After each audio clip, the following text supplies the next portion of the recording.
Hi friends, welcome back to my channel. ఈరోజు స్నేహారెడ్డి. ఈరోజు నేను మినపడేయాలు చేయబోతున్నాను. అది ఎలా చేసానో చూడండి. ఫస్ట్ ఒక బౌల్ తీసుకున్నాను. బౌల్ తర్వాత మినపప్పు ఒక గ్లాసు ట్రై చేస్తున్నాను. ఫస్ట్ టైము ఒక గ్లాస్ వేసిన తర్వాత దానికి వాటర్ వేసాను. నైటే నానబెట్టుకున్నాను. నైట్ నానబెట్టుకుని తెల్లారి తీసుకొని దాంట్లోకి పచ్చిమిరపకాయలు, అల్లము పేస్ట్ చేసుకొని పచ్చగా పేస్ట్ చేసుకొని పక్కన పెట్టుకున్నాను.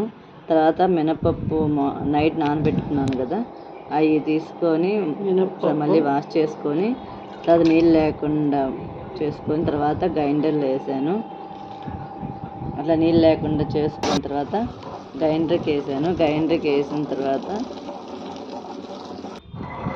దొరుకుతూ ఉంది. మెదిగిన తర్వాత కొంచెం నేను పచ్చాగా చేసుకున్న పేస్ట్ని గ్రైండర్లో వేసాను.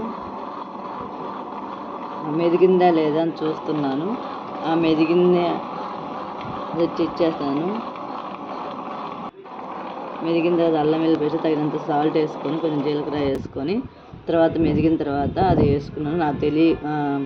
అది కానీ తెలియకుండానే మెత్తగా మెదిగిపోయింది. అది ఫస్ట్ టైం పెట్టడం వల్ల గరుపాలి నూనె లాగేస్తుంది, పొడి అయిపోతాయి. మంచం మీద కాటన్ క్లాత్ చున్నీ ఉంటే నాకు అక్కడ మాకు ఎండ లేదు. మాకేమో పాపం ఏడు పెట్టుకో. మినపొడియాలైతే మినపొడి మంచం వల్ల ఎండ జరుపుతా ఉంది.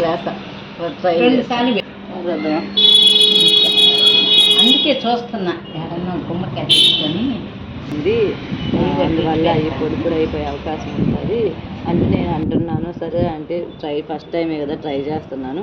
వస్తే వస్తాయి, పోతే పోతాయని అన్నట్టుగా పెట్టాను. అప్పుడు ఆంటీ చెప్తున్నది అలా పెట్టకూడదు, కొంచెం బొంగు రానియకుండానే ఎక్కువ మెదిగితే అది పొడి అయిపోతుంది అని చెప్పింది. సరేలే, తెలియదు కదా అని చెప్పి చేశాను. ఆంటీ వచ్చి పెట్టింది. ఎండిన తర్వాత నాకు తొందర ఎక్కువ అయ్యి అవి మార్నింగ్ తీసేసాను ఆ రోజే, కానీ ఇట్లా వచ్చాయి.